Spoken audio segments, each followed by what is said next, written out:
Hi. To start with the recipe, first, let's make our homemade buttermilk by combining 2 cups of milk with 1 tablespoon of lemon juice in a bowl. Let this mixture sit for about 5–10 minutes. You'll know it's ready when you see it starting to thicken and develop small curds.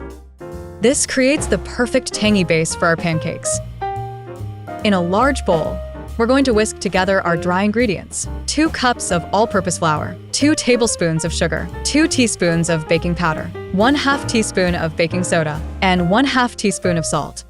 Make sure to whisk well to distribute everything evenly. You don't want any salty or bitter surprises in your pancakes. Now, let's return to our milk mixture.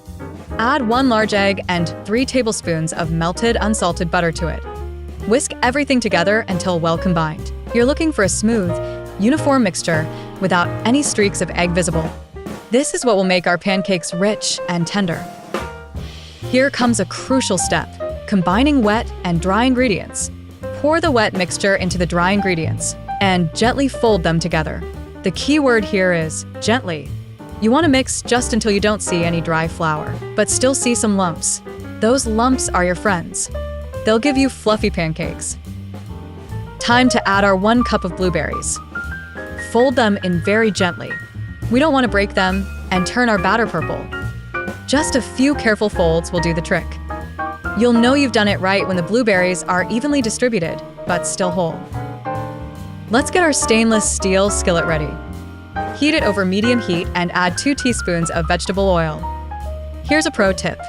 Wipe the oil around with a paper towel to create a very thin, even coating. You'll know the pan is ready when a few drops of water dance and sizzle on the surface.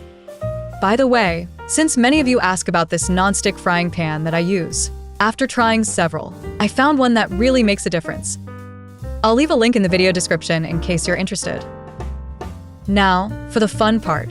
Pour about 1/4 cup of batter for each pancake onto your hot skillet. Add a few extra blueberries on top of each pancake, if you'd like. Keep some space between pancakes. They'll need room to grow. Watch for bubbles to form on the surface. This is your signal that it's time to flip.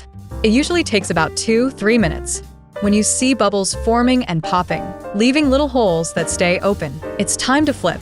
The first side should be golden brown. For the final step, cook the second side until it's also golden brown, about 1 to 2 minutes.